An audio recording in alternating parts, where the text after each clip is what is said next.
Somebody's table. I remember we used to have friends when I was kids and they had a big table, not that big, it was a big table. Then when we got to the bars.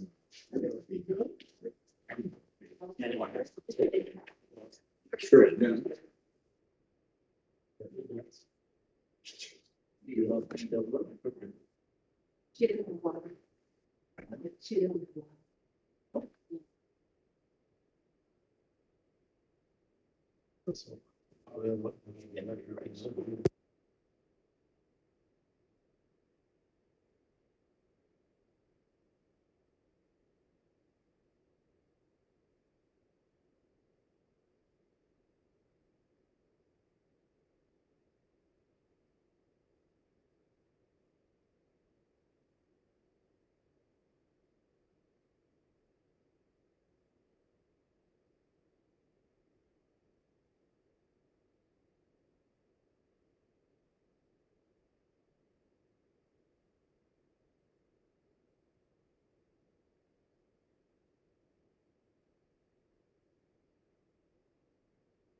Area Director Jeff Maloff is our chief financial officer, so he's doing, how many of these? A dozen? 15? No, not that many. No. 8 or 3, 10. 4, 5, 6, 9. He's doing several of these. We've always been able to get one here for, we call Area A North. So we're not just gonna go over what's going on for this community, but if you could see what would typically kind of thing, to get a comparison. There'd be another one in Creston if somebody thought they wanted to hear about it on March 13th, which I'm told is a bad date. Yeah. So, Yev's got several slides. It works best if he runs a few slides, then as he's just saying, if he pauses for questions or if something really catches your eye, then it's pretty informal. Small group, we can do questions as it makes sense. As always, be respectful. Everyone here is going to be, please indicate that you want to ask a question. I don't think we have to be too formal at all. And then after this, of course, we have a commission meeting, so, half the people here are commissioners. There could be changes to what you see here in the budget between now and when it's presented to the board. It'll be presented to the board in detonation. And changes will come from all different kinds of directions. And changes could come from this evening's commission meeting for services relevant to you. So this is a snapshot. Everybody sees the same snapshot across these 9 meetings as of now. But it's not final until the board votes on it. We must vote on the budget, have it in the departments by March, because they are the ones who send your tax bills out, and they're not very lenient about that. If you don't give them all the numbers to tax, they just spend tax. So we're on a deadline. Yeah. First question. Yeah. I've been in other communities where they raise the taxes. No one ever showed us anything or asked us anything. I've seen double sometimes. No one said anything. So why? Because we do better. Okay. But just on the other side of the mountain there, they almost doubled the taxes in Spokane. And the people in the community didn't even say anything. I thought it was gonna be a shock and we we're gonna start burning houses down or something. No, they didn't have a meeting, they didn't explain nothing, and no one really cared. We're so complex. The only way to do it is to go to different communities and actually tell you about the differences. Like, is the slide in for Crefton Rec Complex? Yes. That's what 224. So if you live Cow Creek South, like Clifton up and down, you pay a whole different thing for recreation, that kind of stuff. Yeah. So people, they start talking to neighbors, they think this and that's doing this and that. It's easier just to sit in your own community and talk about what means something to you. It's the only way to do it. And if nobody shows up here, I bet you we would lose the opportunity to have come up and give a presentation. Because this is pretty rare to have a small club give an individual presentation. Yeah, I don't know. You had anything? Why did we do it? That's good. I think Gary's done about 25% of the presentation. That's first. Yeah, I'm gonna check, first, before I check online, just let everybody know that this meeting is a virtual meeting, so there's people online that can see what's going on in here. That is known as an OWL. It's a camera, speaker, and microphone, so everybody can see what's going on in this room. And out of interest and transparency, there's also members of the public that have been recording these meetings online. We can't do anything to stop that, and they put it on YouTube, so just to let you know that that's occurring. We can't stop that, and we're not doing that with these budget meetings, but we are going to be doing it with our open board meetings. So can I just note, I'm gonna monitor your chat. So one person online has commented, the sound is not clear. You're not going to hear everything from everybody, whoever's online, asking if we can move the OWL closer. That thing has a multi-head camera. Right now, it's looking 3 ways at the same time. So I'm gonna move it closer to you, Yev. Sure. And when you speak, when I talk over here, that won't pick me up, but if I go this way, it will. So instead of talking to us, talk to we call, you know what, we call it an owl, right? That's the owl. All right, so I'm just gonna move a little closer this way. There. Don't look it too close to me. Too close. No, my guess it's probably somebody way at the back of the room's talking. It's not picking it up well. At this distance, if you're too close to it, it's not the best either. So hopefully this is working. So if anybody online, if there's issues with sound, you can't hear me, please let me know now, but probably not much. Oh, there we go. Public said it's better. Great. Okay, so we got a bit of a presentation this evening. We're going to go through, and as Gary mentioned, feel free to put up your hand and ask questions, and I'll try to answer them, say, probably at the end of that slide. If somebody online enters chat, says they have a question, Gary's monitoring chat, and we'll go from there. We haven't done introductions. So Gary Jackman is the director, Area A. And my name is Yev Maloff. I'm the CFO for the regional district. Been with the regional district. It'll be 2 years this April.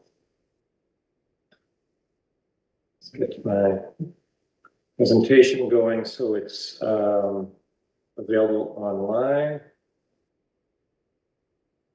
There we go. Okay, so agenda today, we're not going to assume everybody knows everything about the regional district, so we'll just a brief overview of the services. Summary of 2023, talk about property assessments. I overheard a couple of you talking about assessments and how it affects taxes, so we'll get into that a little bit. And a high-level overview of what 2024 looks like for the regional district as a whole. Then we'll go through a bunch of services that this area, Ryandale and Area North, participates in. As we go through that, it'll make sense to you, or hopefully make sense to you. And then we'll show some graphs that split out what your the regional district portion of your property tax bill looks like. As a reminder, I think Gary covered this off a little bit. So this is a draft budget we're looking at. It's was published on February 21st or 22nd. We're still in the process of a number of commission meetings, these public meetings, meetings of directors. So there is a potential change in this budget that's going to occur, has occurred and is going to occur over the next week or two. And then the budget we're going to present to the board will incorporate any changes out of these meetings, the committee and commission meetings. And that should be available, hoping a week before the March board meeting where to be adopted. Okay, regional district, 186 services. So each service basically has to be counted on its own. So that's, and surpluses and deficits in any service can't be moved from one service to the other. So that's the big difference between a regional district and a municipality, is that a municipality is like one big bucket. Oh, we're short, we're over on spending on roads, so we're gonna take that out of lighting and we can move all that money around. That's not how a regional district works. It's a whole bunch of buckets that basically have to be kept separate. And you can't take basically funds from one to the other. So those 186 services can be put into basically 8 categories: governance, administration, which is basically the board of directors, and administration, finance, IT, HR, etc. And then resource recovery is one of the largest services. It covers the entire regional district. So basically waste, recycling, and organics, recreation and parks, fire protection, sustainability, development planning, and land use, building inspection, a number of water systems, and then various services that are funded to fund local organizations, including libraries, community halls, museums, etc. So regional district, I'll just focus on the map on the right. So that's the regional district with all the electoral areas identified. So the sort of the one in the middle right there is Area A. And oh, there we go. Perfect. Thank you, Gero. So there's Area A there. We are situated today somewhere over here. So it's stretches from almost Creston and all the way up to there. And so anyway, this is what the regional district map looks like. And so regional district is not only the rural areas, it also includes all the municipalities. And we'll talk a bit about that, how municipalities participate in regional district shared services with the rural areas. I'll touch a bit upon the board's strategic plan. So the new board was elected in the fall of 2022, and over the last year come up with a strategic plan that was approved in December of 2023. So the key priorities are outlined here. We'll get through them all, but organizational excellence, managing assets in a fiscally responsible manner, innovating, reduce impact of waste, And so under these, so this plan, I believe is up on our website or should be soon. And under each of these priorities is a list of 6 to 8 objectives that more specify exactly and define those priorities.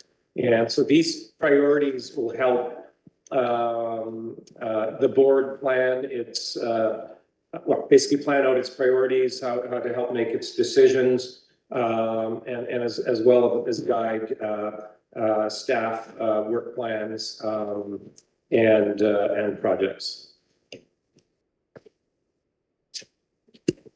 Quick overview of 2023. So spending on most items was significantly under budget for 2023. Spending on wages is low because we budget for a full competent, a full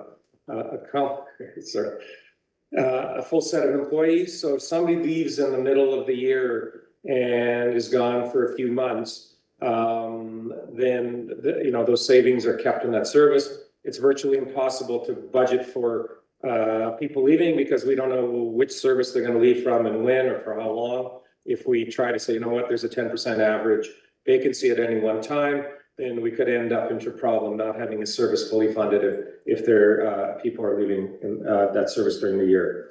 So what happens when people do leave? So services could be curtailed. For instance, if there's no lifeguards, hours are cut back from pools or rec centers, or if people are, we do have sometimes shorter term closures at, say, transfer stations if somebody's sick for a day and things like that. Or other staff are stretched to cover as a result of those reduced staffing shortages. Utilities construction crew was a pilot project we started a few years ago to serve our water systems and to, for the main part, replace pipe. And basically what happened was it's extremely difficult to fully hire up for that crew because it's seasonal employment for the most part. And the wages that we're able to pay were not high enough to attract a large enough crew. So that crew's been disbanded. We still own most of the equipment, and the objective this year is to sort of finish getting rid of the equipment, hopefully balance off any outstanding loans. So with a bunch of expenses down, on the other hand, a lot of user fees and sales of services were lower, including building permits, which were significantly under budget for last year. Capital projects were also under budget, but capital projects are funded by either borrowing or tapping into reserves. So therefore we did less borrowing and less tapping into reserves. And prior surpluses and deficits are carried forward to reduce or increase taxation in future years. So when we do a budget for a service, it has to balance. So we can't run a deficit or budget a surplus, but throughout the year, expenses and revenues don't exactly match the budget. You either end up with an overage or an underage. That gets carried over into the next year, and that'll affect taxation the next year.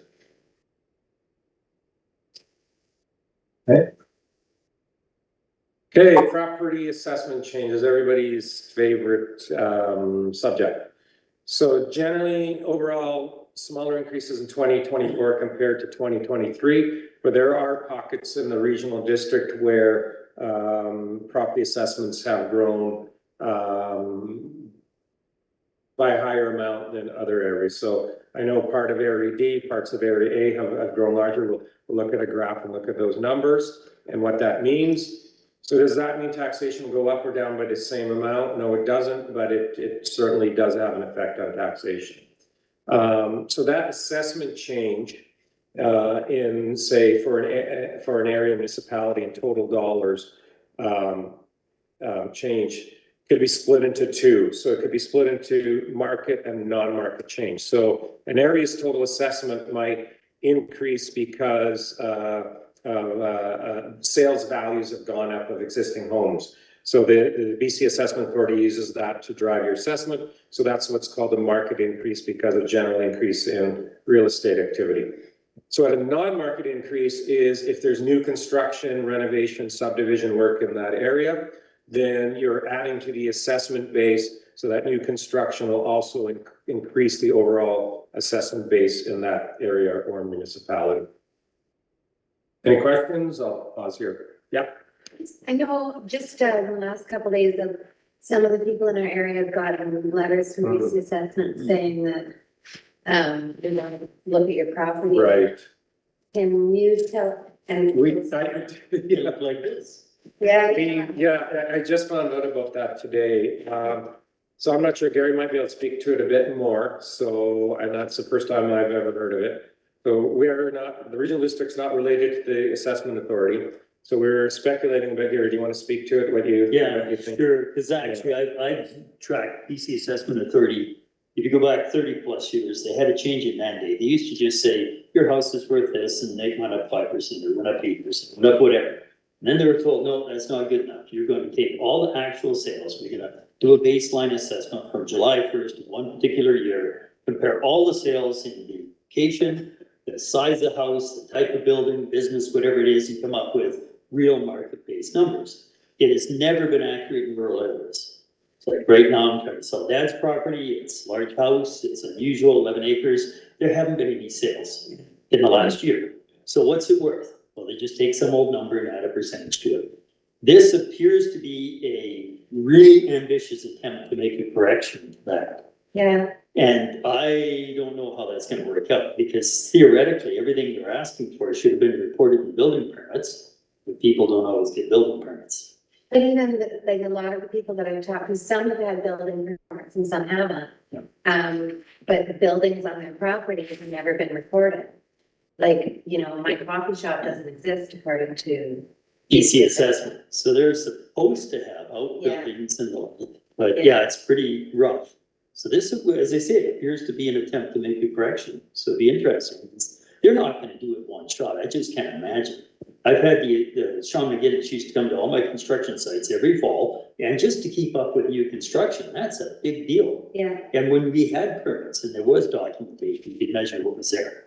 And if you do want it to be accurate, right? Like, so I think. Yeah, well, it shares the burden in theory, right? If you're paying your taxes, because people know you have a new building. Yeah. And it's got a value higher than the old place, and you're paying more taxes. So you kind of like the neighbors to pay their share. Yeah. Okay, To thank be you. determined if it works. Yeah. Good, yeah. I get that. Thank you. Okay. So we'll talk a bit about how property taxes are calculated.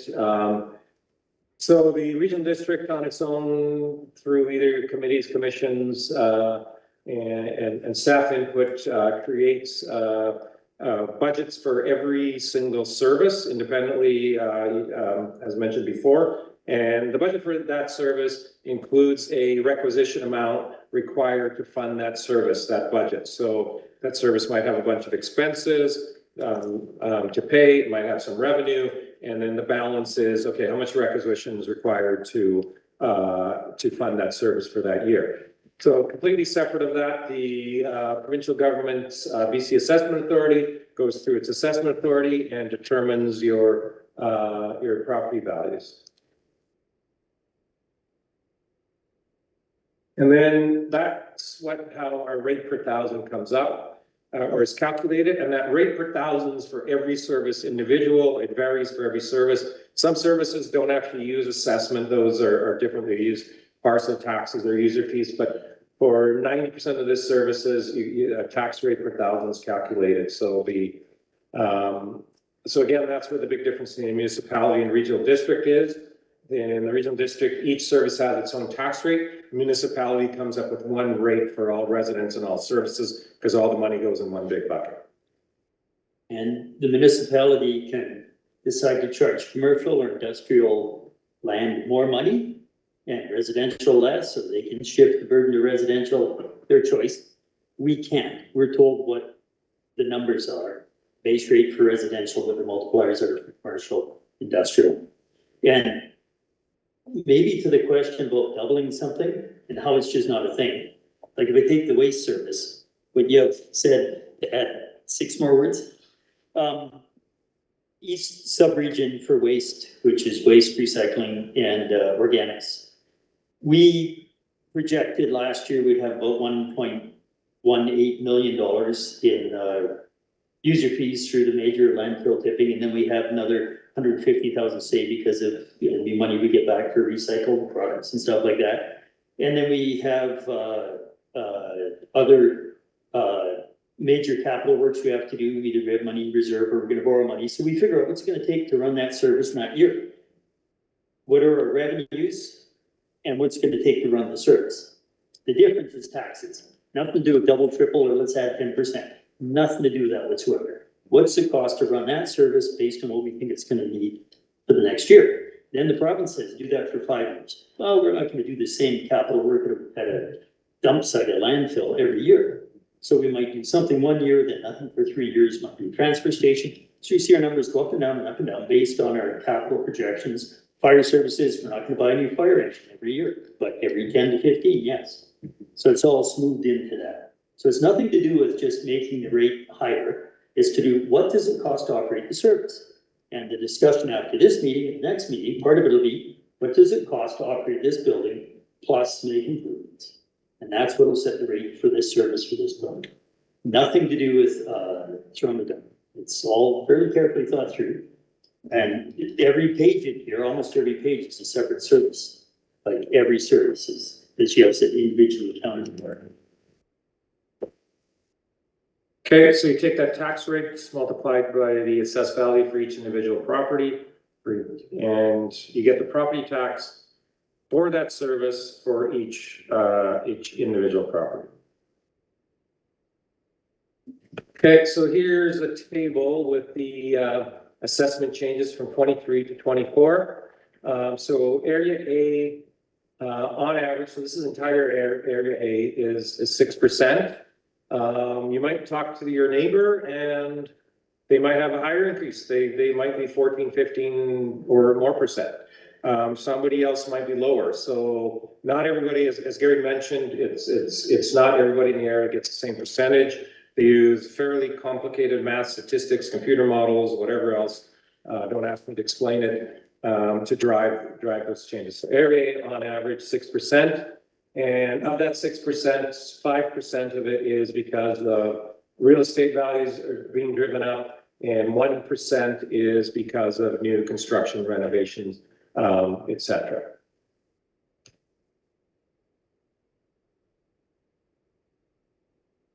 Okay, so here's a chart or graph showing the blue bars are the 1 year change in assessment in percentage, and the orange is the 8-year average.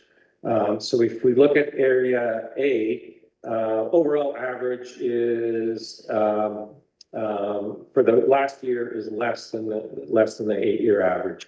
But what's interesting to note here is the 1 year average range is anywhere from like -2 to just about 15, so about a 17% range. But if you look at the orange bars, things sort of go back to not to the mean, but you know, if you exclude Slocan as an outlier, there's only about a 5% difference if you go back 8 years. So you know, I don't have the last 8 years of history, but a few years ago, Nelson was way over here. Salmo was over here somewhere. So there's kind of over the period, any given year, there's shifts back and forth where the increases are being seen. Doesn't happen 100% of the time, but it's usually the sort of the larger municipalities will see some of the increases first, and then the increases will spread out to the rural areas. Being small has a huge impact. Slocan's tiny. When their mill closed 10, 12 years ago, their industrial tax base went to nothing. So it looks like a spike. It's just recovering from the bottom. And area D, they had a mill closure a few years back. That could be part of the adjustment as well. Cedar Creek, wherever. So small communities have big fluctuations because of industry comes and goes. We lost Damasco twice, the mine and the processing facility. And it's noticeable. It's an industrial base, 4 times the residential rate. Okay, just reiterating those numbers, a 6% change in area A, Rhindell. So it looks like the properties in here about a 6% change, but again, that's the average change. Some are less and some are more than that. So they think that's the average price of a house here? That's the average, sorry, not those dollars Yeah. are the total converted value of total dollar value of the house, the homes, or the properties in that area. So that percentage change is the average change in assessment in that area, increase over the last year. And they're not actually the total dollar value because there's a Converted. converted rate Yeah, 10 times that. It's a formula that they use to meld in together residential, commercial, industrial, and it comes up with a blended number, which is not the actual value. But it's a relative value compared against every city in every electoral area that shares a service, because you gotta have a common baseline. okay, so this table comes from our, it's part of our annual financial plan booklet. So both the consolidated one, which is 300 pages long and covers all the services and areas in the regional district. So Gary's got a copy there.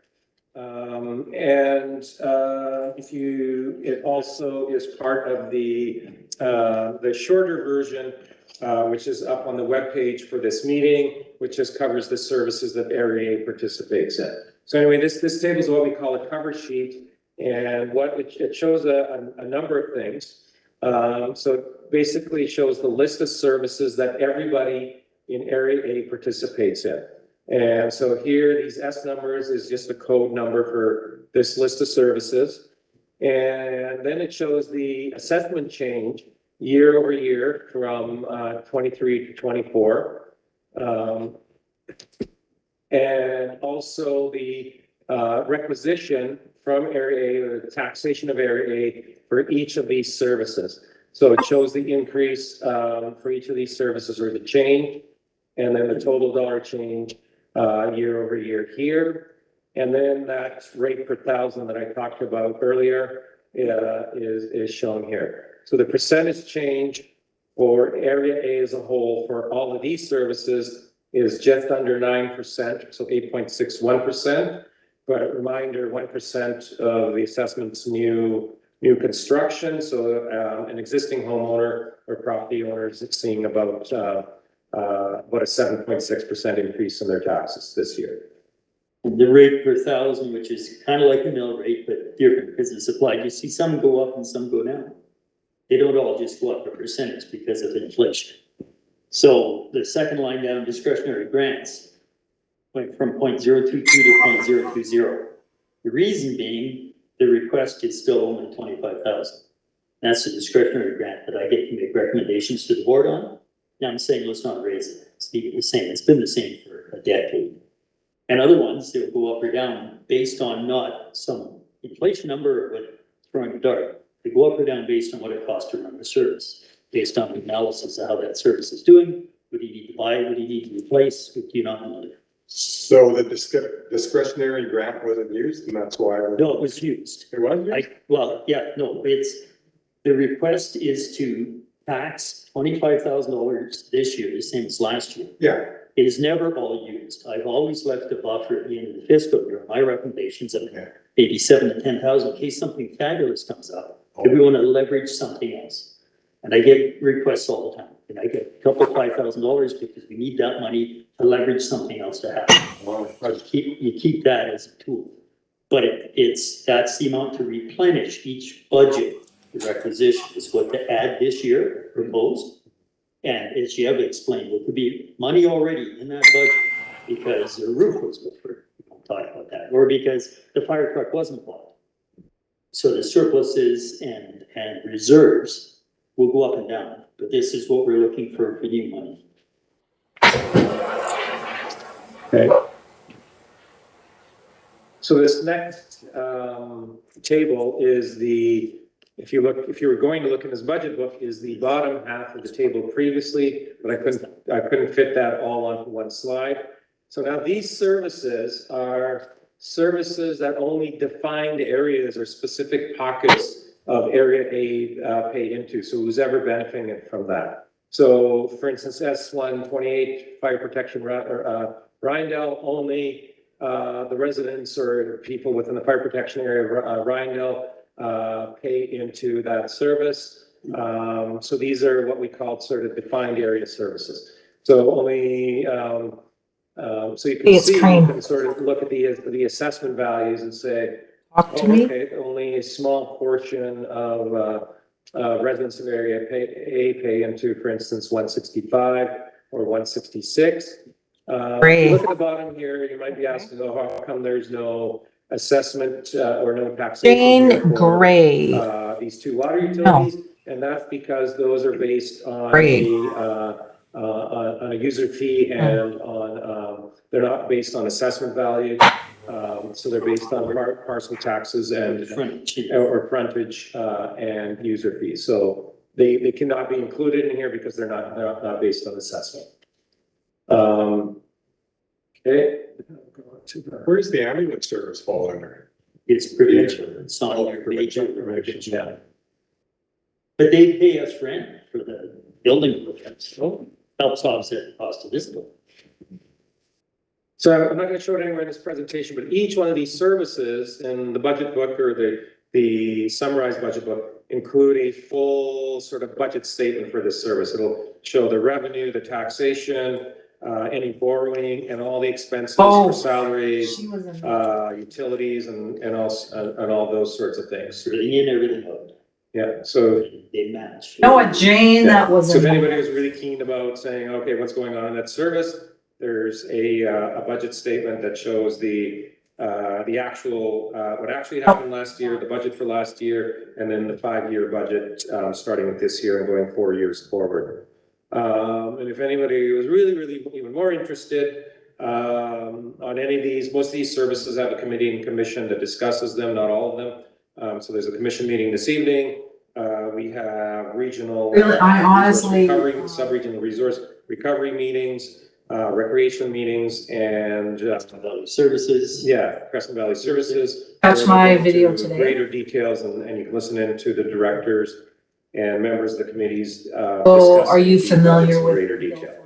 So that budget discussion process has basically been going on roughly starting last October. And cup of coffee. This lives in this briefcase, carry it everywhere. If you want to sit down and have a cup of coffee, go over it one-on-one. It's always. I see that there's different assessment areas. For example, the recreation facility has an assessment that's taxed. Friday's paper or Thursday's paper of last Mhm. week. Someone else's. Yes. Right. And then the refuse has that. Then the street lighting is 6. Or their Drainage amendment is 6, football, different, fire hall is 22. Defined areas. is being read tonight. So the coverage area for the fire hall goes all the way Add out down the to paper. 3A, yeah. but the drainage is obviously smaller for streetlights. They don't have to do a public hearing. as per Yeah, no. Well, no, it goes south, Doesn't go down to the highway. past to the end of the, golf course. Already ready Just to, past it, almost not as far as James. Not as far as the old hairpin turn. Yeah, Yeah, but halfway between. and those areas were decided by this community in the day. Because they defined their area for that service, like we have a they're trying garbage pickup to, service, that area, if it's defined, it becomes a service. That'll be defined by this community. You'll go, so, and that's how these areas were defined by community members of the day. Yeah, and so there's any number of ways for defining that area. So there, at that time, staff or whoever might have done a study, who's this gonna affect? I mean, a water utility is fairly basic, you know who's hooked up to it. Fire services, okay, what are the limits set by the, I don't know, is it the FUS, fire underwriters. fire underwriters? What's the maximum area that we're gonna allow for insurance coverage? So then that falls under that. Or at the time of day, it's like, okay, who's gonna benefit from this community hall? Okay, let's draw the lines here. This is what makes sense. And then at the time of service establishment, anybody who resided in that defined area had the opportunity to vote yea or nay on that service establishment in Can we expand the service area? Yes, with agreement of the people you're expanding into Yeah. and the people who are already in. But you can't expand a service area to disadvantage existing, and you can't arbitrarily expand the service without agreement of new. Yeah, and that's a bit of a process. I think it involves like a petition. And then further down the road, again, the referendum, so it's not something that's gonna happen overnight. But it's definitely a bit of a process to make that happen, either Yeah. to reduce the service. Road, then more Yeah. people are living outside the service, but using the service. Yeah, and that's an issue. So that's how the fire hall went, and Mike was a champion for that. Even establishing the drainage, it was you and Frank and, the three of you, wasn't there? That by petition established, yeah, it was community.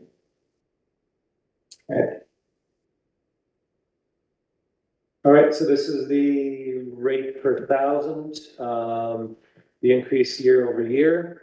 So electoral area as an average 3, Rindell 6.7.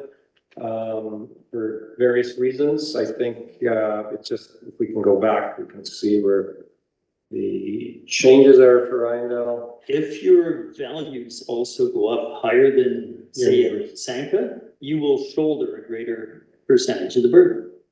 The rich pay more, not that you're wealthy, but if your assessment goes up more than your neighbors, you share a service, you will shoulder a greater share of the burden. And your values did go up for competitive reasons. People want to move.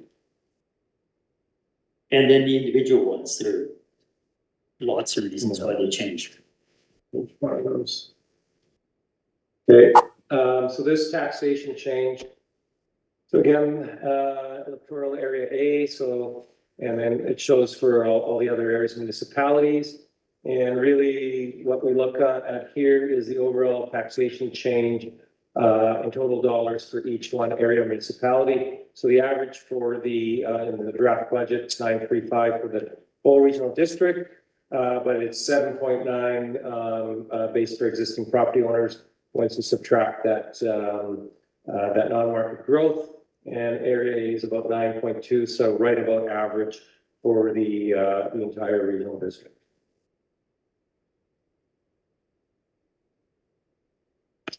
So 2024 overall outlook, as I mentioned, a 9.3% increase for the entire RD. The consumer price index or inflation increase for staff salaries and director stipends is 6.2%. That's actually a catch up from prior years because we use a 2-year averaging formula to calculate that. We were asked, okay, does that make sense to use inflation as in our employment or terms and conditions of employment and bylaws? Does it make sense to use inflation for wage changes? So we looked at the BCGU as a proxy for the public sector in BC, looked back 7 years and 24 years, and basically wages have matched inflation for those periods of time. So that's one of the reasons, you know, it shows that inflation is a sound driver for wage changes. That's not all of our staff. We Yeah. have an employee association, non-union, and we have about half our employees are union. And of course, there are 3 collective bargaining. And I don't think you're gonna find a huge difference between those groups. We're in collective bargaining right now, it'll be visible for a month or 2. Okay, so inflation and supply chain constraints are continuing to have an impact across most services and initiatives. And many of the purchases actually exceed the published CPI values. When you hear inflation's 4, 5, or 6%, we're still seeing 10, 15, 20% increases in the cost of our supplies, our services, contractors. I talked with our capital project manager last week, and I said, what's going on out there? And he says, yeah, no, our contractors, what happens is the cost of the machinery they need to buy has gone up way more than 5%. It goes up by 10, 20. Everybody's probably noticed what the cost of vehicles have done. And then if they go out to and borrow to fund those purchases, well, it's no longer 2 or 3%. Now they're borrowing 6, 7, or 8 or more percent. So the costs of operating the business are way up. Their wage costs are way up. So when they're coming back to us for rates or bidding on our jobs, they're bidding 15-20% higher than they would have last year. So when we estimate a project and we build in a surplus, most of that surplus is now being eaten up right away by those inflationary measures. So yes, it's not as high as inflation we've seen as over the last few years, but it's still there and still continuing to grow. So interest rate increases, as mentioned, it's also affecting regional district for all our borrowing. So both our long-term and short-term rates have gone up quite a bit. So as services have to pay back their borrowing, we're having to pay back a greater amount of interest. On the flip side of that, we're also getting an increase in investment income. So it more than doubled last year over the previous year. But that investment income, basically, most of it is attached to our reserves, which are set aside to fund future projects. So that interest goes into the top up those reserves, because if it didn't, those reserves would be even falling further behind to fund those projects. So that interest is not going to reduce taxation immediately. It's basically going to reduce taxation over time as those reserves are used. And one of the projects we've been working on is our asset management planning. So we had an external consultant working on a report, which is due in the coming months. And what do you mean by that, the assets? So the region, yeah, all our buildings, fire halls, community halls, our utilities. So we have major rec centers down to smaller community halls, and again, fire halls. And it's looking forward 10, 20, 30, 40, 50 years, and about how are you gonna, manage replacements, upgrades, for those buildings, right? And what are the lifespans of the major components in them? So if you don't do that planning, all of a sudden you get hit by surprise. For instance, our arena in Castlegar has had major expenses come due the last couple of years all at once. That facility is now over 50 years old, and there wasn't long-term planning in place for that. So that's what asset management about is managing for your assets over the term of their life, whether it's maintenance upgrades or replacement. So Gary, do you have anything to add to that, or? Yeah, I was gonna say like your water system, and we had a detailed one we had a few years ago here. You've got blue root plastic pipe, pretty good shape. Pipe could have 60 to 80 years lifespan. We don't know because it hasn't been on the market for that long. So there's a replacement timeline for that. There's a replacement timeline for the reservoir, replacement timeline that's shorter for the membranes in the treatment plant. Somewhere in between, you got a replacement for the pumps. Everything's different. So they're all detailed out like that. And so we look at over 50 years, 20 years, 10 years, what are you gonna be looking at? It's better to look long, because if you did have to start digging a pipe, it's a lot of money. So in Erickson, where they have asbestos man pipe, and in Lister, they've got a few tens of millions of dollars of pipe in the ground, serving a few thousand people, but it's tens of millions of dollars to replace that pipe, and no money put aside. So that's one part of it. It's prudent.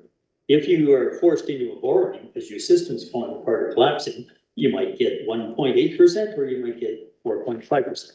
We get kick-ass borrowing rates through the Municipal Finance Authority, which is run through local government, but you don't want to be subject entirely to the rate of the day. The other side, if you want a grant, everybody wants a grant. I hear it all the time. Oh, we'll just get a grant. We'll pay for it with a grant. The feds and the province aren't going to give you a grant if you don't have an asset management plan. Why should they? Say, oh, we need $500,000. What for? We're going to fix some stuff. Oh, what stuff? Did you save any money? Are they going to keep using it? Is it something the community wants? Once you fix it, are you going to be able to keep maintaining it, or are you just going to ask for $1 million next time? Is it sustainable? Is it sustainable? I avoid using that word, but yeah, you're not going to get a grant. You can't say what you have, what it costs to maintain over the long haul, and show that you're using it. So the asset management plan forces you to sharpen the pencil.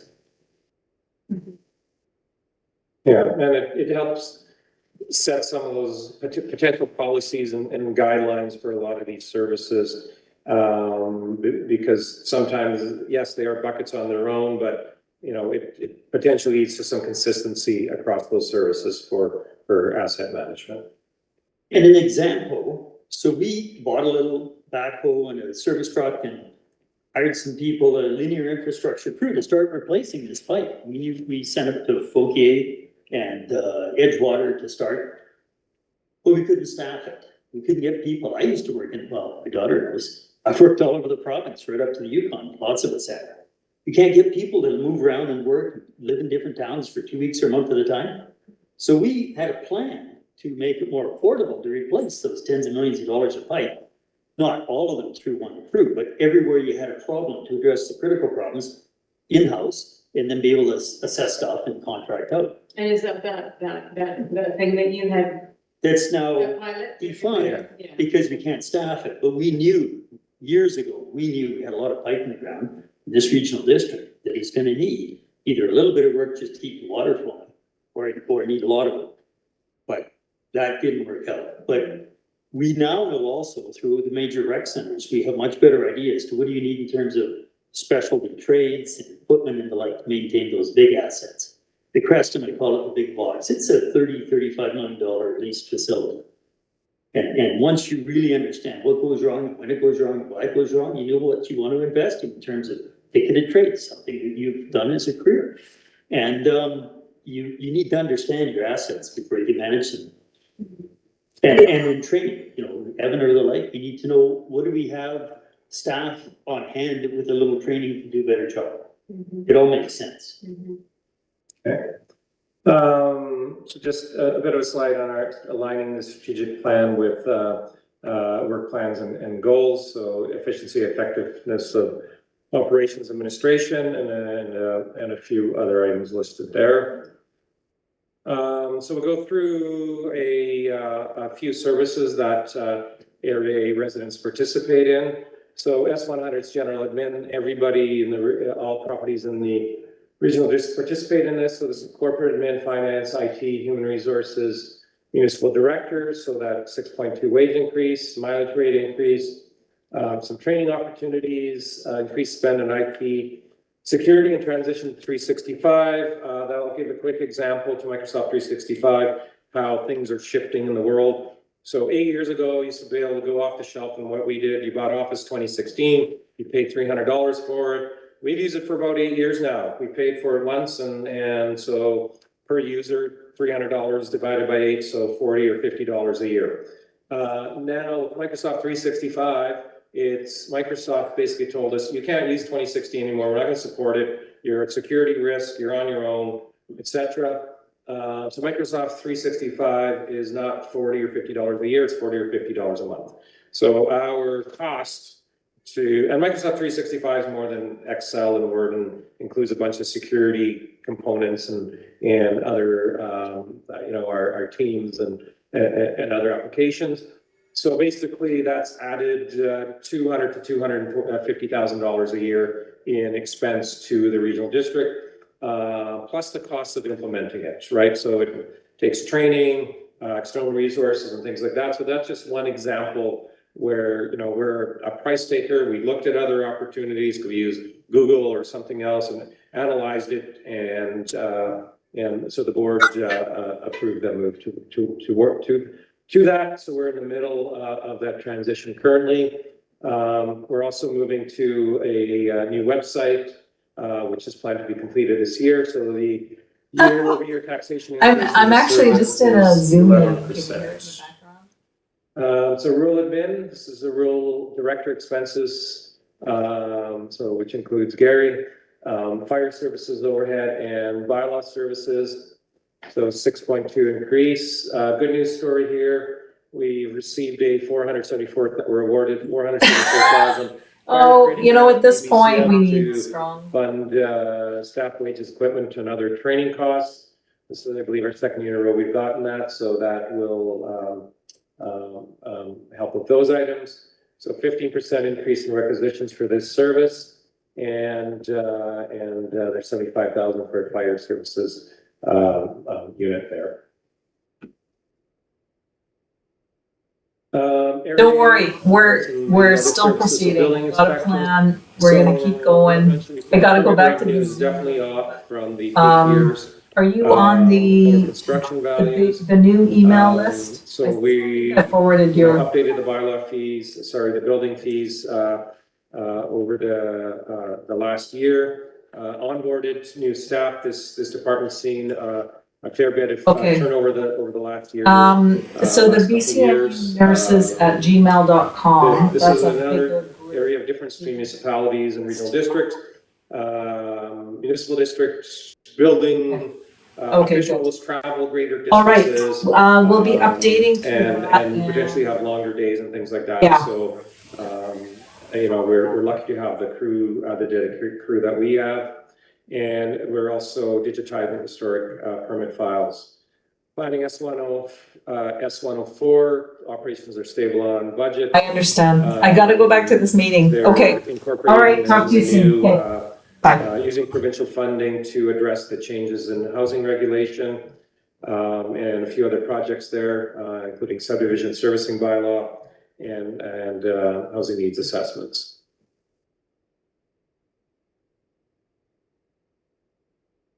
GIS, S102, slight decrease in taxation. So the service is continuing looking to establish new funding models. So as they work on projects, whether internal or external, charge out the GIS costs to those internal services or external users of those projects. And this year, we're also looking to have there's some funding set aside to do an assessment of the GIS service as a whole, a bit of a strategic assessment and plan out its upcoming future. Another areas, community sustainability, S105. So this includes some of the projects include protection of drinking water and watersheds, as well as the climate action initiative. So over the course of the last year, the climate action initiative started more than a number of years ago. Over the course of the last year, we revisited community engagement. I think, 13 meetings throughout the regional district. Took the feedback from that and including our online engagement form. So there's a redrafting of that plan in process. Continuing on, there's some food and agriculture initiatives, as well as some energy initiatives.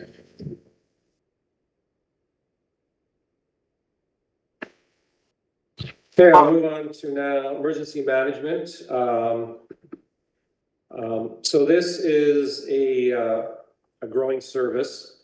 So responsibility for planning and preparation for the potential seasonal flooding, wildfires, and droughts. So the big impact that the service is facing or driving much of its change is the recently enacted Emergency and Disaster Management Act by the province. So this is driving updated emergency plans, risk assessments, coordination and consultation, and updating bylaws, policies, and documents to align with the new regulations. Continuing the neighborhood emergency preparedness program, fire smart initiatives, and the wildfire resilience plans.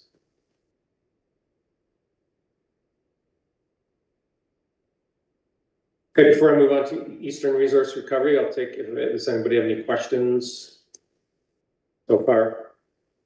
And I don't see any online either, so we'll jump on to East Resource Recovery. So resource recovery basically encompasses waste management and disposal, recycling, and organics. So this service, so there's 3 regional services or sub-regions for resource recovery in the regional district. East, which is Yack, Preston, and all the way up to Rindell. Then we have Central, which is Salmo up to Caslow, and West, which is Castlegar up to Nakusp. So taxation, 10% increase, 10% tipping fee increase. There's a bunch of legacy landfill assessments will start this year. So what legacy landfills are, there's a bunch of landfills that are no longer in use, but some even predate the regional district, I think, go back 40, 50, or 60 more years. Under government statute, the regional district is responsible for not only the currently active landfills, but these legacy ones. So to bring them, up to not the modern standards, but to make sure the regional district's meeting its obligation. There's assessment process that will start this year. And then for the active landfill in Preston, there's a number of assessments that will be done as well, the hydrogeological and the liner assessment, and then the completion of the purchase of the lands for that landfill.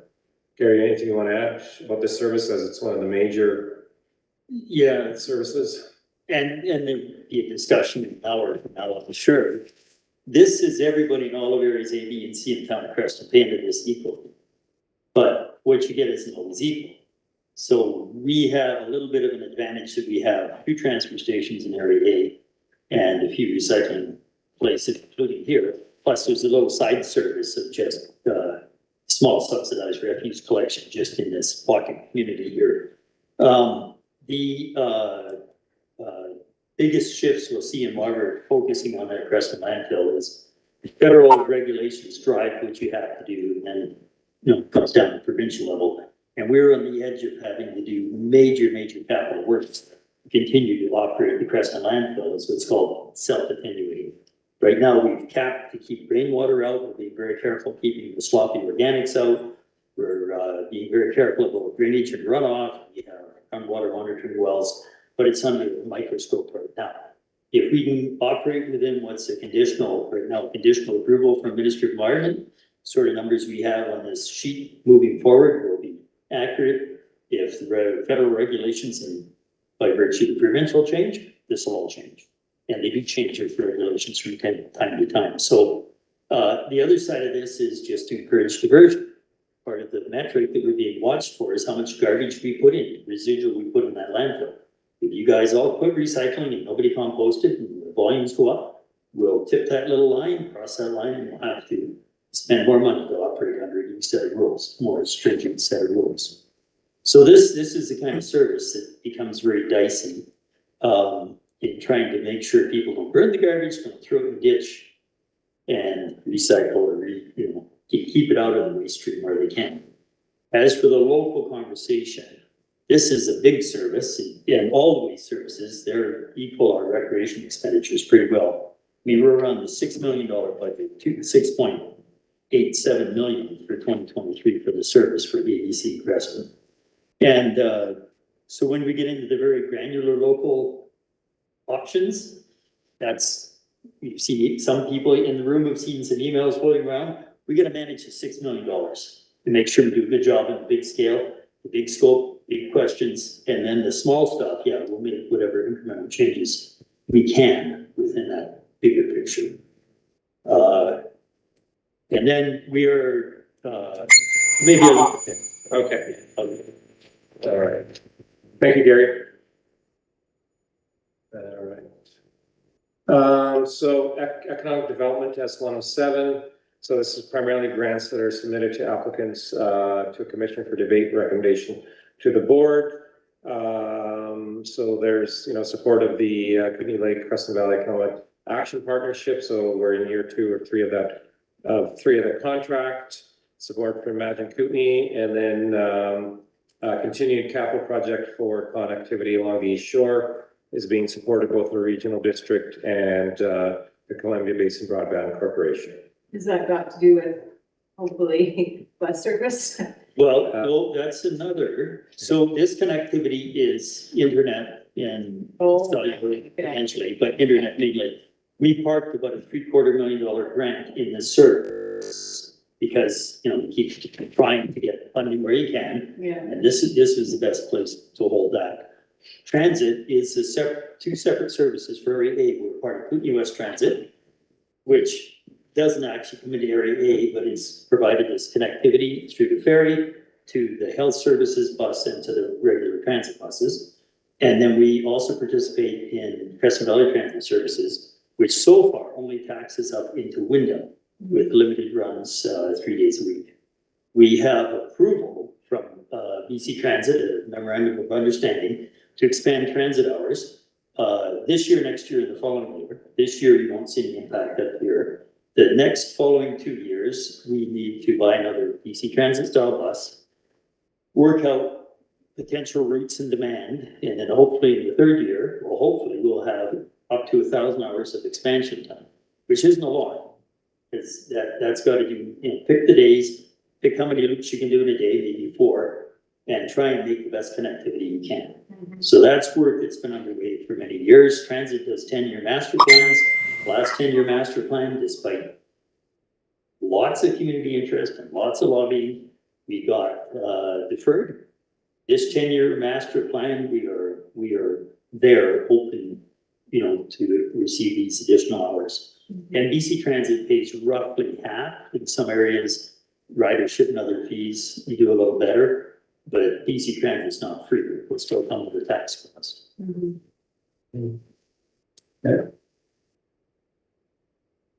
So recreation facilities, area in Rydell, so mainly this community center, so the roof replacement was completed last year.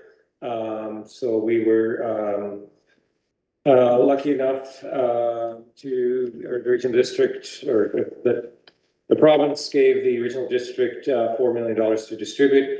The board decided $150,000 would go towards this project, so the borrowing wasn't necessary. And the actual cost came in under budget, which is a rarity these days, but it did happen. So another project's complete, and the 2024 projects that are planned are there. The assessment, some project planning, auditorium wall repairs, and groundwater line repair. And then the parks, so some community works funding for park development in 2024, benches, some partnering, a bridge install, and updates to some bridges, and then some regular maintenance at Rydell Regional Park.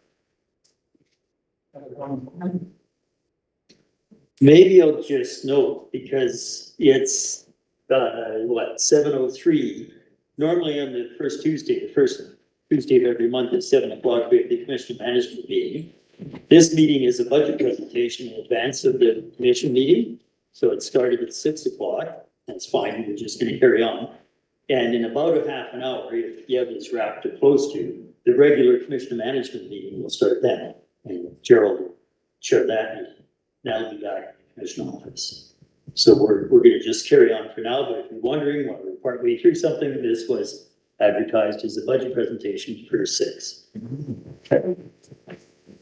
All right, so we'll talk a little bit about the Creston Complex. So this area doesn't pay into it, but it's interesting because there are people in this area who use that service. So what's going on with the Creston Complex? So we're looking for an increase in user fees, primarily driven by the fitness area. The plan for aquatics is to be back to pre-pandemic levels by July. A number of training and recruiting initiatives going on. The capital projects for that facility are East Stairs cover, this year's solar panel completion, aquatic reef replacement, some new outdoor washrooms and lighting upgrades. And a decent contribution to contribution to reserves is also budgeted for that complex. And Yeb and I had some emails back and forth, and I said, leave this one in, and we have left it before, and it's a little bit, Sylvia speaks to what you'd mentioned. There's a defined area taxation for this building, this facility, and people from beyond that, I don't pay their taxes. Again, I don't think we are either. So people don't always pay taxes for something they enjoy. So the commission in this case has to think, well, what's a reasonable user fee, like for using this room this evening, to offset the tax burden of the people who do pay the taxes? Well, this is a great example of the other way around. Running this rec center in 2023 was $6.5 million. Now, there's a large amount of user fees in that, but more than 2/3 of it is just taxes. And none of you, if you go swimming, have ever paid those taxes unless you own a property from Cusco itself.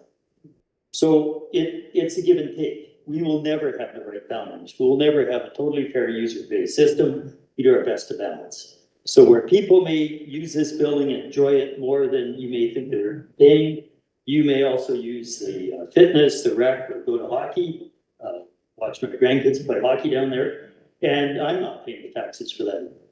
And there's not much we can do about that. We are in buckets, as you have started off saying, and you will pay money into that bucket, and you will spend it out of that bucket. And anything you're short or extra stays in that bucket. And I have made the case, and you guys should think about this over the years. What about wall to wall? What if this center and the rec center and all of them were all just one bucket? We could move money between. Would you be better off or worse off? And I've had that conversation with my peers, but that's not what it is today. So expanding a service area is tough because there's someone else paying another bucket. Rocker Bay, Holland Parks pays a tax bucket for recreation. They don't want to pay twice. You pay for that. Includes the boat ramp at the public boat launch. So anyway, something to keep in mind. It's a balancing act to set these budgets and follow the rules for us. That's how Okay, get into some of the very local services here, so drainage. So taxation drainage rate increase from 15,000 to 25,000 and $99,000 in capital upgrades slated for 2024 for some drain replacement work. Rhino Water, 6% user fee increase. One thing, Yes. is that drainage ditch or cover? Apparently, it's almost all pipe. When we negotiated with highways, what they wanted to pay, they said, well, if they're gonna take the drainage back, it'll be open ditch. And a lot of you guys will find you're parking in the alley only, or you're parking on a slope like this in winter. So that's to be determined, and we have a drainage and water advisory in this community. And those are numbers on the page, but how and when it's gonna be spent is still up for debate in my mind, in the mind of others, I'm sure. Some of them sitting in this room. Thanks, you. Okay, so the water service, that's 241, 160,000 capital upgrades, so some replacements at the reservoir, work to carry over to 2024, and as well as standby generator install. Sanka Water, 6% water user fee increase 2024, 38,000 capital projects and a water line relocation projects carried over to this year. Rindell Fire, so still waiting confirmation about a CBT grant. Requisitions up 14% mainly due to increased wages and fire services fee. There's been an increased emergency call volume over the previous year, increased training, and the service is undergoing a bit of a review as it pertains to road rescue and first responder services, which it provides outside its fire protection area. And that structure is being looked at to improve the funding of the service from the rest of Area A. So I don't know, Gary, if you want to briefly touch upon what's going on there. Yeah, we share, it's called Jaws of Life. It's not really, it's a road rescue first responder service bylaw. We share with areas A, B, C, and Town of Creston. And it's not, it's a defined area. It's all those areas, but the money is allocation based. It's not based on your population. It's not based on a real easily measured metric. It's based on what I can negotiate from year to year. We've negotiated up because your volunteers service the worst stretch of road all the way down to the Coquitlam, and they have a lot of pockets. And to try and get proportionately enough money to pay for that service, which isn't for you or me necessarily, it's for us, our neighbors, and all the visitors. It's been a bit of a struggle. So we need the bylaw rewritten. Yeah. Yeah, I just wanted to ask about that, the second from the bottom, services undergoing a review as it pertains to road rescue That's, and first responder services. which it provides outside the fire protection area. What's So- that? So that's what I'm talking about. That's what It's you're talking exactly, about. yes. So I heard that there's the possibility of having some kind of fire service in Crawford Bay is being revisited. I keep pushing for that we revisit it. Years back, the residents of Crawford Bay voted it down. They might be more willing. If we had a possibility in Boswell, I bet you'd pass because we all laid in our beds and watched the hillside burn night after night after night for weeks. However, that's not this. This is a little more complex. You know, we lose a house here and there, we lose part of a business every year or two. But the road rescue continues, 90 calls a year. It's busy. Yeah. And this crew is busy, and they're doing a lot of service, well beyond the fire service area. And to pay for that incremental service, the training and all the time, it's a bit of a struggle now to get that money moved to compensate this fall, because it's these people that are doing the service. Boswell doesn't pay enough and never has, and we've said that all my years I've lived here, 20, whatever, 6, 7, 8 years. But can you say that again? Boswell doesn't pay enough, in my mind. There's no way. I've tried to negotiate. There's a way, but I can't get my peers who have 3 of the 4 votes to agree to change the allocation of the funding of this service to make what I feel would be more fair for the service providers at this end versus Windle or Town or yeah. And can you clarify the area A and C? You said area Oh, A. yes, so A is we're from 8 kilometers south of the Windle store up to north of here. And we also include Darkwoods, big part of Darkwoods in that area across the other side of the South Arm. Area B goes all the way from Yap, all the way up into Town Canyon, Lister, or Creek and through there. Area C is the Creston Flats, West Creston, we're actually on the edge of town. And then Town Creston. So we share services, like Yeb was able earlier to explain. We share services in that cluster for a lot of what we do, because of economy of scale. Some of it's standalone services for pockets within Area A, some of it we share across the entire regional district.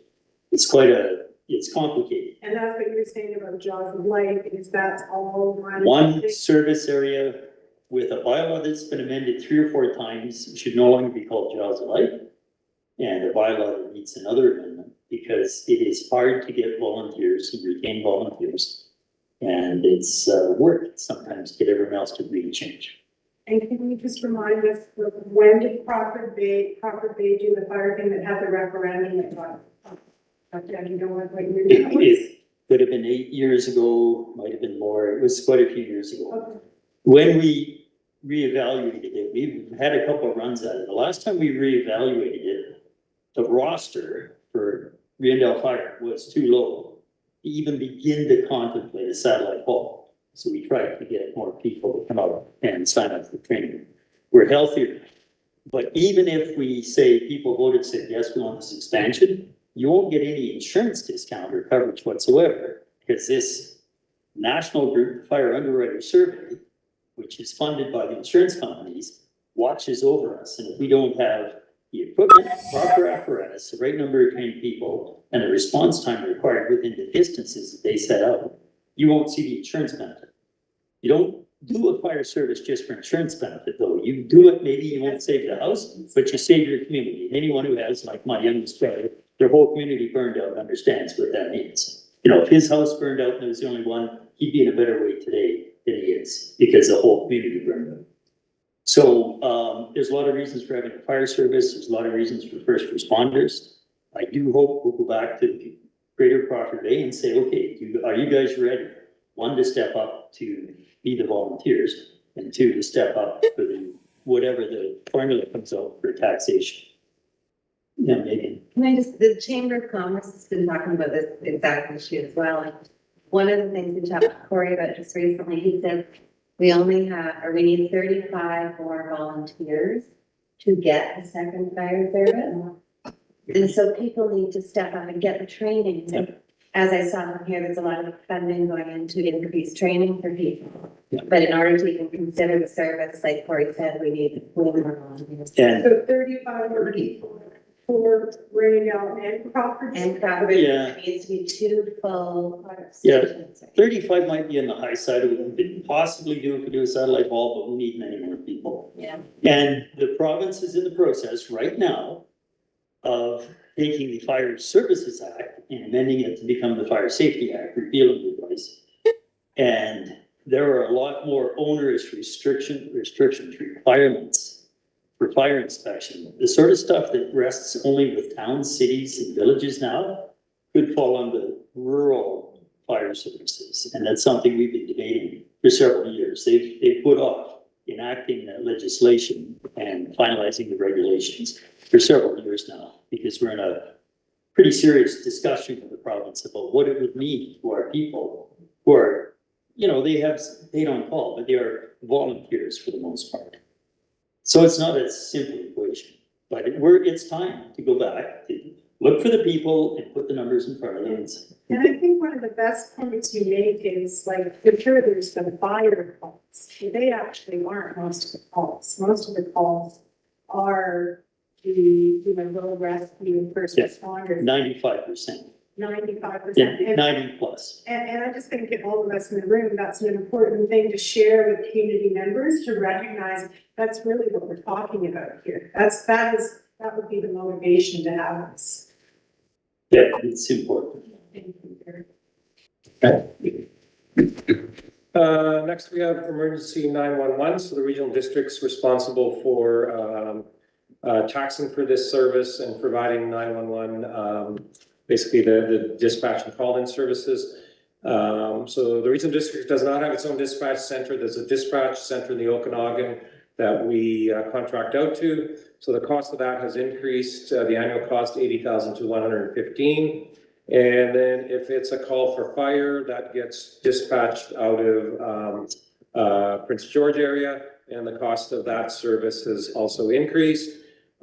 Spending a little extra on some software, and there's also a $45,000 GIS project to integrate with the next generation 911 that was implemented last year. So now GIS is doing some work on integrating that GIS with that service. The other interesting thing to note with this service is part of the funding, besides tax requisitions, comes from that 911 levy on landlines. So as more and more people move away from landlines to mobile phones, there's less levy available, which means taxpayers take on a greater share of funding this service.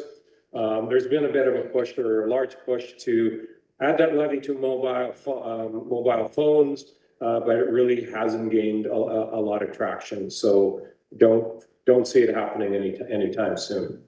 Whereas on the other hand, they're gonna introduce 911 text calls, which could be great, but sometimes you trying to voice message through a phone in a remote area and it drops. Whereas a text needs that microsecond, it's gone.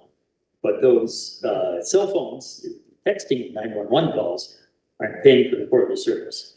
So everyone else gets to pay through taxation rates, and that's part of the increased costs. Yeah, question? Well, I've also heard, and maybe you guys know, I don't know for sure, but I've heard TELUS is going to eliminate the possibility of getting landlines.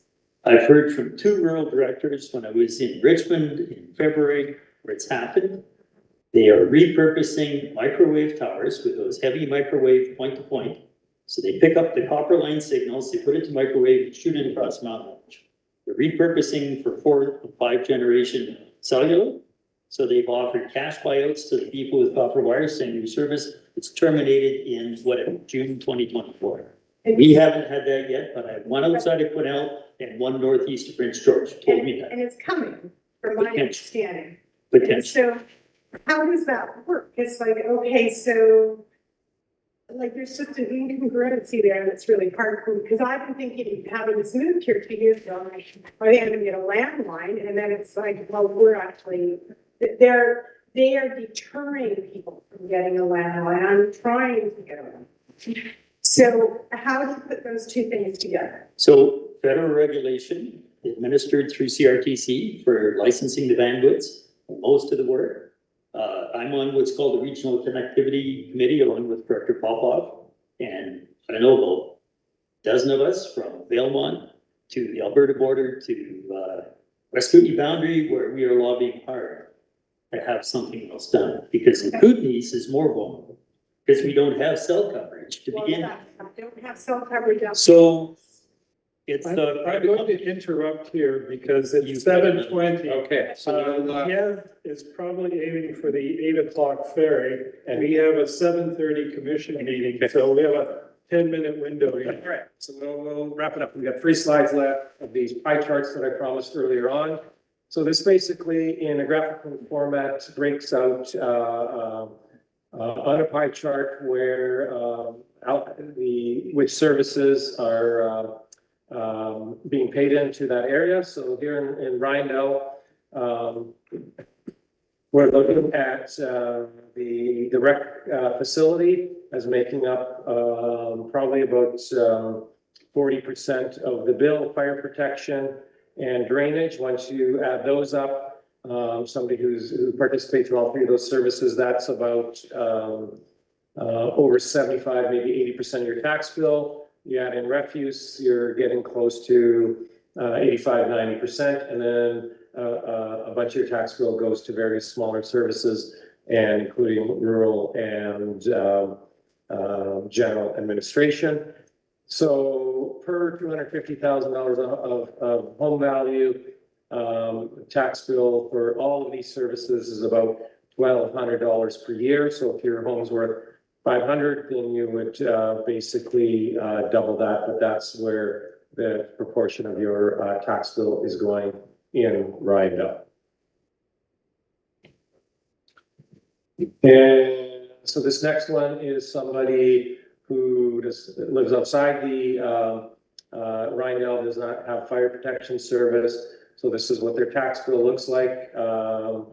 And so most of it going into parks, the library, refuse disposal, and then the admin departments, building inspection, et cetera. But as you can see, their tax bill is significantly lower for $250,000 of home value, about 1/3 or 1/4 of it, because they don't have fire, they don't have this rec facility, and a couple other services. Water. Water, yeah. Water's the big one. Yeah, water's not in there. Okay. And then the last one is Crawford Bay, so a little bit different from the previous one, but not too much. It includes the Crawford Bay Beach and Hall service, but much of the other services are the same as the previous one, just shrunk a little bit because of the service shift. And here again, about $362 of taxes of RDCK taxes per 250 of home value. That's not your total tax bill, because there's also school taxes, hospital taxes, and other taxes you'll see on your tax bill. So the one that Riondell, that wasn't the total one either? That would also have school tax. Yeah, that would have school taxes and other taxes on top of that as well. And then minus your credit that the province offers for the Right. primary residence, you will get whatever portion of that. Yeah, can we get copies of the pie charts? Sure. Everybody's like- Yeah. So this presentation will be available online tomorrow on the web page for this meeting. So I'll PDF it, and it'll be available if anybody wants to look at it into any more detail. And if anybody's got any questions, send them my way or send them Gary's way, and we'll do our best to answer back. And right on time, that's the end of the presentation. So thank you very much. If you're bored on March 13th, you can hear what the Creston bunch of taxes look like. And do you have any across in Balfour anywhere? No. So So, there are other questions in 4 minutes, 6 minutes almost. Other questions? I do thank you guys for coming out. The reason, again, we get a briefing here is because people come out to listen. We keep tossing the coin if we went to Crawford Bay or Crane Creek, we would get more or less people, but I think we get a better turnout here, so this is the better choice. And the cup of coffee thing is still there. If you want to go over anything in this book, find a time, sit down, have a cup of coffee, talk about how your taxes were in the regional district center. So that's the other thing, yeah, can you leave us a copy of the book? The big book? You have one, you should have one. We don't have it. Oh, not right now. Okay, so that's last year's book. It's last year's. 2023. So all the plans, the PDFs are available online. But we can work on getting you a printed copy. I'd love to have it. Okay. Yeah.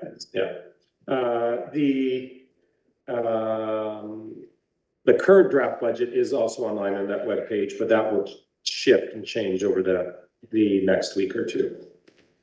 And just because this kind of ties in just to printable copies of anything, I'm wondering, is there something in the budget for like public education awareness and engagement when people want hard copies of things? I'm horrible online. Mhm. I find it really hard on my eyes. So today I went into RBCK to get some copies and had a little bit of an issue getting copies of something that I requested. And I know I'm not the first one with that. Is there something in the budget that allows for public awareness, education, and engagement where we can get hard copies of whatever it is that we want so that we Yeah. can see it? So unfortunately, there isn't. There's 65,000 residents. Not everybody's requesting, but we do receive a lot of requests, and decision made a while ago. We're not going to be printing out thousands and thousands of pages. It's only the cost of printing them. It's the time and effort for somebody to print them. So yes, the demand's increased, and I mean, I guess we can have a discussion or potentially. Could they be available at the library? Sorry, what's that? Could they be available at the library? That's a potential option, is to have them available at the library to look at. Even, but just it makes it more easy from your website Yeah, if you can print it off. And if you can take that to the board, and I'm speaking for many, many people right now. okay, so Gary will make note of that, but, yeah, we have people come in and, there's a group that came in, we want 10 copies of this plan, right? And we want this, so and we recognize, yes, there's that engagement part and such, but again, the decision was made, okay, there isn't money in the budget. It's not only the cost of paper, ink, maintenance on the printer, it's staff time to take it and bind it together. I believe just for the board alone, the 20 copies of the bound paper were over $1,000. So it's So if I brought in a case of paper and said, okay, set me up and I'll stand and use the time and I'll. yeah. So unfortunately, we don't offer that currently. So Recommended it, but it's just like that basically Jordan TK through its like writings, it welcomes public engagement. mhm. And all I'm saying is when people face that kind of adversity and resistance, it doesn't. Yeah, thank you. I've got a question next door. Don't worry about putting anything here away. I think probably we could have a more user-friendly website, maybe. Which is coming. Yeah, you're paying for it. So that's. Some big buttons, giant fonts, easy instructions. It's black and white, it doesn't have just have to be glasses. Yeah. You know, there's black and white. Okay. Make note of it. It's like, yeah. Oh, yeah. I really wondering.